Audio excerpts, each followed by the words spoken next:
अब शुरू करते हैं सुपरफास्ट खबरों का सिलसिला। निकाय चुनाव के नामांकन का जो आखिरी दिन है, 6 निगम के 560 वार्ड में पर्चे भरे जाएंगे। करीब 3000 नामांकन दाखिल हो सकते हैं।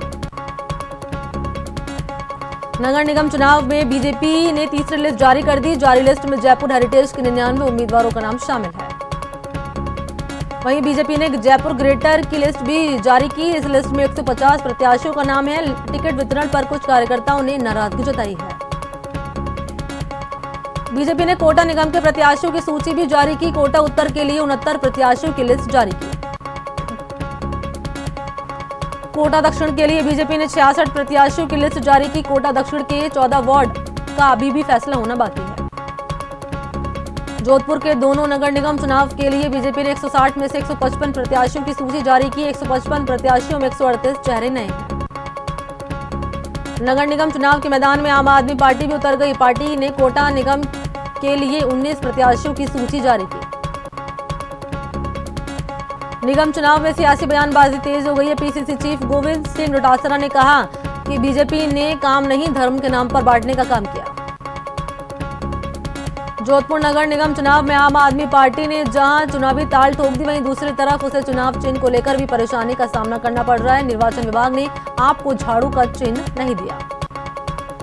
जयपुर के विजयनगर इलाके के लोगों ने निगम चुनाव का बहिष्कार करने का ऐलान किया। दरअसल ग्रेटर नगर निगम के तहत आने वाले वार्ड नंबर 123 का कई सालों से विकास नहीं हुआ। चारों ओर गंदगी का अंबार है, जिससे लोगों को काफी परेशानी हो रही है। कोटा में निकाय चुनाव को लेकर आज उत्तर दक्षिण के लिए नियुक्त एरिया और सेक्टर मजिस्ट्रेट की मेडिकल कॉलेज ऑडिटोरियम में प्रशिक्षण दिया जाएगा। प्रदेश सरकार के रवैये के खिलाफ इंटर्न डॉक्टर ने आक्रोश रैली निकाली। इंटर्न डॉक्टर्स स्टाइपेंड 7,000 रुपए से बढ़ाकर दूसरे राज्यों के समान करने की मांग कर रहे हैं। कोटा में स्टाइपेंड बढ़ाने की मांग को लेकर इंटर्न डॉक्टरों ने रैली निकालकर प्रदर्शन किया। इंटर्न डॉक्टर ने स्टाइपेंड नहीं बढ़ाने पर आंदोलन को उग्र करने की यहाँ पर बात कही। बता दें कि पिछले 5 दिन से इंटर्न डॉक्टर धरने पर हैं। डॉक्टरों का कहना है कि बिना किसी सुविधा के वो जी जान से काम कर रहे हैं, फिर भी सरकार उन्हें उचित मानदेय नहीं दे रही। कृषि विश्वविद्यालय ने राज्य स्तरीय संयुक्त प्रवेश परीक्षा जेट के परिणाम का ऐलान किया। पहले स्थान पर जयपुर के पास के एक छोटे से गांव की छात्रा मनीषा कुमावत रही। बेरोजगार युवाओं के लिए एक अच्छी खबर। रीट यानी राजस्थान अध्यापक पात्रता परीक्षा फरवरी में हो सकती है। प्रदेश कांग्रेस अध्यक्ष और शिक्षा मंत्री गोविंद सिंह डोटासरा ने ये जानकारी दी। कांग्रेस अध्यक्ष सोनिया गांधी ने पार्टी के नवनियुक्त महासचिव और इंचार्जों को संबोधित करते हुए लिखे पत्र के बहाने केंद्र की नरेंद्र मोदी सरकार पर हमला किया। सोनिया गांधी ने कहा कि आज देश का प्रजातंत्र सबसे कठिन दौर से गुजर रहा है। कोरोना को हराने का दावा करने वाले प्रधानमंत्री ने देश को अपने हाल पर छोड़ दिया। उन्होंने अपनी जवाबदेही से मुंह मोड़ लिया। महामारी से लड़ने को लेकर न इनके पास नीति है और न ही सोच है। मध्य प्रदेश में हो रहे उपचुनाव में नेता अपनी चुनावी सभा में मर्यादा भूलते हुए नजर आ रहे हैं। भारतीय जनता पार्टी की प्रत्याशी इमरती देवी को पूर्व मुख्यमंत्री कमलनाथ ने आइटम कहा तो अजय सिंह ने जलेबी बोल दिया। इस बयान के बाद राज्य की सियासत तेज हो गई है। इमरती देवी के सम्मान में राज्य के मुख्यमंत्री शिवराज सिंह चौहान आज भोपाल में सुबह 10 से 12 बजे तक 2 घंटे के लिए मौन धरना देंगे। पूर्व मुख्यमंत्री कमलनाथ के आइटम वाले बयान पर मुख्यमंत्री शिवराज सिंह चौहान ने पलटवार करते हुए कहा कि ये सिर्फ इमरती देवी का अपमान नहीं, बल्कि मध्य प्रदेश की बेटी का अपमान है, बहनों का अपमान है, धरती का अपमान है। बीजेपी प्रत्याशी इमरती देवी ने पूर्व सीएम कमलनाथ के अमर्यादित बयान के जवाब में कहा कि अगर मेरा जन्म गरीब परिवार में हुआ तो मेरी क्या गलती है, अगर मैं दलित समुदाय से आती हूँ तो मेरी क्या गलती है। एमपी के मंदाता विधानसभा क्षेत्र के उपचुनाव में रविवार को बीजेपी के स्टार प्रचारक ज्योतिरादित्य सिंधिया चुनावी सभा को संबोधित करने आए थे। सिंधिया के आने से पहले स्थानीय नेताओं के भाषण चल रहे थे।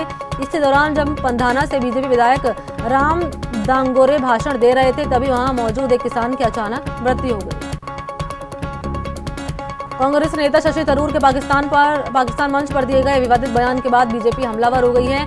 बीजेपी के राष्ट्रीय प्रवक्ता संबित पात्रा ने कहा कि कांग्रेस ने भारत का मजाक बनाया।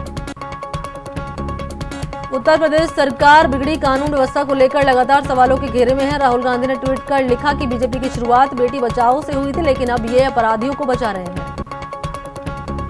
यूपी के बलिया जिले के दुर्जनपुर गांव में हुए गोलीकांड का मुख्य आरोपी धीरेन्द्र सिंह गिरफ्तार कर लिया गया है। 3 दिन से फरार धीरेन्द्र सिंह लखनऊ में जनेश्वर मिश्र पार्क से पकड़ा गया। धीरेन्द्र सिंह पर यूपी पुलिस ने 75,000 रुपए का इनाम घोषित किया था। इस बीच बैरिया से बीजेपी विधायक सुरेंद्र सिंह का आरोपी के समर्थन में उतरना उनके लिए महंगा साबित हो सकता है। मामले को लेकर बीजेपी के प्रदेश अध्यक्ष स्वतंत्र देव सिंह ने विधायक सुरेंद्र सिंह को अपनी सफाई देने के लिए बुलाया है। बलिया गोलीकांड में आरोपी के पक्ष में बीजेपी विधायक सुरेंद्र सिंह के खड़े होने की खबरों को लेकर पार्टी की किरकिरी हो रही है। कांग्रेस महासचिव प्रियंका गांधी ने ट्वीट कर लिखा कि बलिया की घटना में बीजेपी की सरकार किसके साथ खड़ी है। नारकोटिक्स कंट्रोल ब्यूरो ने सुशांत सिंह राजपूत ड्रग मामले में अभिनेता अर्जुन रामपाल के करीबी व्यक्ति को गिरफ्तार किया। शख्स का नाम एगिसलोस डेमेट्रिडेस है। दिल्ली में 30 अक्टूबर से पहले सभी वाहन मालिकों को अपनी गाड़ियों में हाई सिक्योरिटी रजिस्ट्रेशन प्लेट लगवानी होगी। सरकार ने सुरक्षा के मद्देनजर हाई सिक्योरिटी नंबर प्लेट वाहनों में लगवाना जरूरी कर दिया है। परिवहन विभाग ने हाई सिक्योरिटी नंबर प्लेट के बगैर किसी भी वाहन का फिटनेस प्रमाण पत्र जारी करने का काम 15 अक्टूबर से ही बंद कर दिया है। आज से पुलिस और परिवहन विभाग इस व्यवस्था को सख्ती से लागू करेगा। हाई सिक्योरिटी प्लेट नहीं लगाने वाले का चालान भी काटा जाएगा। नोएडा के जेवर में बनने वाले अंतर्राष्ट्रीय हवाई अड्डे के बाद गौतम बुद्ध नगर देश का पहला एरोट्रोपोलिस बन जाएगा। इस प्रोजेक्ट पर तेजी से काम चल रहा है। भारत की सुपरसोनिक क्रूज मिसाइल ब्रह्मोस ने टेस्ट का एक और स्टेज पार कर लिया। चेन्नई में इसे नेवी के स्टील्थ डिस्ट्रॉयर जहाज INS से फायर किया गया है। टेस्ट फायर में मिसाइल ने अरब महासागर में एक टारगेट पर सटीक निशाना लगाया। महाराष्ट्र के गढ़चिरौली के जंगलों में रविवार को पुलिस और नक्सलियों के बीच मुठभेड़ में 5 नक्सली मारे गए। गढ़चिरौली के कोसमी किसनेली जंगल में शाम को मुठभेड़ हुई। गढ़चिरौली के SP अंकित गोयल ने 5 नक्सलियों के मारे जाने की पुष्टि की। जयपुर में ICICI लूट मामले का पुलिस ने 24 घंटे में ही खुलासा कर दिया है। पुलिस ने 3 आरोपियों को गिरफ्तार कर लिया है। पुलिस को इन बदमाशों के पास से 2 पिस्तौल, 4 मैगजीन, 20 कारतूस मिले। पकड़े गए सभी बदमाश घटनास्थल से 3 किलोमीटर दूर एक घर में छिपे हुए थे। आरोपियों ने शनिवार को ICICI कैश वैन के सिक्योरिटी गार्ड को गोली मारकर करीब 30 लाख रुपए यहां पर लूट लिए। पुलिस ने CCTV के आधार पर आरोपियों को गिरफ्तार किया। करौली पुजारी मौत मामले में नया ट्विस्ट सामने आया। घटना से पहले पुजारी का पेट्रोल पंप से पेट्रोल खरीदने का वीडियो वायरल हुआ। वायरल वीडियो की CID-CB ने पुष्टि नहीं की। CID-CB की जांच के बाद ही मामले का खुलासा होगा। धौलपुर में बीजेपी नेता के साथ मारपीट का वीडियो वायरल हुआ। वायरल वीडियो में नकाबपोश बदमाश बीजेपी नेता मुश्ताक कुरैशी के साथ मारपीट कर रहे हैं। अजमेर में हरमाड़ा सरपंच के बेटे की गोली मारकर हत्या कर दी गई। हमलावरों की गिरफ्तारी की मांग को लेकर सरपंच समर्थकों ने प्रदर्शन किया। अजमेर में सरपंच के बेटे की हत्या की RLP ने निंदा की। RLP ने कहा कि हत्यारों की जल्द गिरफ्तारी हो। सवाईमाधोपुर में नाबालिग से दुष्कर्म करवाने के मामले में 11वीं गिरफ्तारी हुई है। पुलिस ने आरोपी सोजी राम गुर्जर को गिरफ्तार किया। करौली में दबंगों के डर से एक परिवार गांव छोड़ने को मजबूर हो गया। शिकायत के बाद पुलिस ने मामले की जांच शुरू की। अलवर में खेल अधिकारी के पद पर कार्यरत महिला कोच के साथ छेड़खानी का मामला सामने आया। वेटलिफ्टिंग कोच के ऊपर छेड़खानी का आरोप लगा। पीड़ित महिला कोच और उसके साथी कोच ने महिला थाने में आरोपी के खिलाफ मामला दर्ज करवाया। साथ ही कार्रवाई नहीं होने पर आंदोलन की भी चेतावनी दी।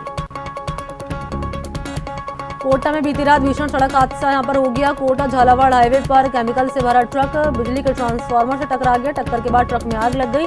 सूचना के बाद दमकल की टीम ने 4 घंटे के बाद आग पर काबू पाया। करौली के आम का जहारा गांव में दबंगों ने एक घर में घुसकर महिलाओं और पुरुषों के साथ मारपीट की बदसलूकी की, जिसका वीडियो सोशल मीडिया पर वायरल हुआ। भरतपुर के महलौनी गांव में जमीन विवाद को लेकर 2 गुटों में खूनी संघर्ष हो गया, जिसमें 2 पक्ष के 9 लोग घायल हो गए। दौसा में सेक्स रैकेट का खुलासा हुआ है। पुलिस ने होटल संचालक और युवती को गिरफ्तार किया। व्हाट्सएप के जरिए ये सौदा किया जाता था। डूंगरपुर की बिछवाड़ा पुलिस ने अवैध शराब से भरे डंपर को जब्त किया। 2 शराब तस्करों को गिरफ्तार किया। बरामद शराब की कीमत 10 लाख रुपए बताई जा रही है। झालावाड़ पुलिस ने IPL सट्टे पर कार्रवाई करते हुए 3 सटोरियों को गिरफ्तार किया। सटोरियों के कब्जे से 1,10,000 रुपए का हिसाब किताब बरामद हुआ। बूंदी पुलिस ने जुए के खिलाफ कार्रवाई करते हुए 13 जुआरियों को गिरफ्तार किया। उनके पास से पुलिस को 1,71,000 रुपए बरामद हुए। अलवर पुलिस ने जुआ खेलते 6 लोगों को गिरफ्तार किया। जुआरियों के पास से 24,990 रुपए बरामद हुए। दौसा के बांदीकुई पुलिस ने चोरी के 3 आरोपियों को गिरफ्तार किया। आरोपियों ने 29 जून को एक मकान से 3 लाख के जेवर और 30,000 रुपए की नकदी पार कर ली थी। जयपुर पुलिस ने ऑपरेशन आग के तहत एक बदमाश को गिरफ्तार किया। आरोपी के पास से 3 पिस्टल 6 मैगजीन बरामद हुए। करौली में दबंगों ने चोरी का झूठा आरोप लगाते हुए एक दलित परिवार के साथ मारपीट की। मारपीट में एक महिला समेत 2 लोग घायल हुए। चूरू के बूटिया गांव में एक महिला और उसके जेठ के साथ बदसलूकी का मामला सामने आया। पीड़ित महिला ने सदर थाने में 2 आरोपियों के खिलाफ केस दर्ज करवाया। झालावाड़ के गंगधार क्षेत्र में मधुमक्खियों ने एक परिवार पर हमला कर दिया। हमले में 3 महिला और एक बच्ची घायल हो गई। धौलपुर में बंदी वार्ड के क्वारंटीन सेंटर से 4 हार्डकोर अंतर्राज्यीय बदमाश फरार हो गए। पुलिस बदमाशों की तलाश में जुटी है। बूंदी में आइसोलेशन वार्ड से फरार कैदी को पुलिस ने 24 घंटे के अंदर ही गिरफ्तार कर लिया। कैदी वार्ड की खिड़की तोड़कर फरार हो गया था। सीकर में अतिक्रमण के खिलाफ नगर परिषद टीम ने कार्रवाई की। नगर परिषद की ओर से रानी सती इलाके में अतिक्रमण हटवाया गया। नगर परिषद सभापति जीवन खाने अधिकारियों के साथ सीकर पहुंचे। डूंगरपुर के पीट कस्बे में दुकान में सफाई करते समय गिरने से महिला मजदूर की मौत हो गई। मामले में 5 लाख का मुआवजा मिलने के बाद परिजनों ने पुलिस को शव का पोस्टमार्टम करने दिया। चूरू के NH 52 पर 2 ट्रकों में टक्कर हो गई। हादसे में एक युवक की मौत हो गई जबकि 2 लोग घायल हो गए। सीकर के खाटू श्याम जी में पेट्रोल पंप के पास 2 बाइकों के आमने सामने जबरदस्त टक्कर हो गई। हादसे में 2 लोग घायल हो गए। चूरू के NH 52 पर टैंकर और ट्रेलर में टक्कर हो गई। हादसे में 2 लोग घायल हो गए। नवरात्रि का तीसरा दिन आज मां चंद्रघंटा की हो रही पूजा। मां चंद्रघंटा को पृथ्वी पर धर्म की रक्षा और असुरों का संहार करने के लिए अवतार के लिए जाना जाता है। सीकर के खाटू श्याम जी में कोरोना के बावजूद भी देश भर में श्रद्धालुओं को आने का सिलसिला लगातार जारी है। बाबा श्याम का मंदिर बंद होने के बावजूद श्रद्धालु खाटू श्याम जी पहुंचकर बंद मंदिर के सामने ही रेलिंग पर प्रसाद चढ़ा रहे हैं। IPL के 36वें मुकाबले में पंजाब ने मुंबई को दूसरे सुपर ओवर में हरा दिया। मुंबई ने पहले खेलते हुए 20 ओवर में 6 विकेट के नुकसान पर 176 रन बनाए थे। इसके जवाब में किंग्स 11 पंजाब की टीम भी 6 विकेट के नुकसान पर 176 रन ही बना सकी। पहला सुपर ओवर 5-5 रनों से टाई रहा। इसके बाद दूसरा सुपर ओवर हुआ जिसमें मुंबई ने पहले बल्लेबाजी की और 11 रन बनाए। पंजाब ने गेल और मयंक की पारी की बदौलत आसानी से लक्ष्य हासिल कर लिया। IPL के 35वें मुकाबले में कोलकाता ने सनराइजर्स हैदराबाद को हरा दिया। कोलकाता ने पहले खेलते हुए 20 ओवर में 5 विकेट के नुकसान पर 163 रन बनाए थे। इसके जवाब में हैदराबाद की टीम भी निर्धारित ओवरों में 6 विकेट के नुकसान पर 163 रन ही बना सकी। मैच का नतीजा सुपर ओवर से निकला। सुपर ओवर में कोलकाता को जीत के लिए महज 3 रनों का टारगेट मिला जिसे कप्तान इयोन मॉर्गन और दिनेश कार्तिक की जोड़ी ने आसान हासिल कर लिया। IPL में आज राजस्थान रॉयल्स और चेन्नई सुपर किंग्स के बीच मुकाबला खेला जाएगा। दोनों ही टीमें अपना 10वां मैच खेलने उतरेंगी। दोनों टीम के बीच का ये मुकाबला अबू धाबी के शेख जायद स्टेडियम में शाम 7:30 बजे खेला जाएगा। यहाँ छोटे से ब्रेक के लिए रुकते हैं, जल्द हाजिर होते हैं।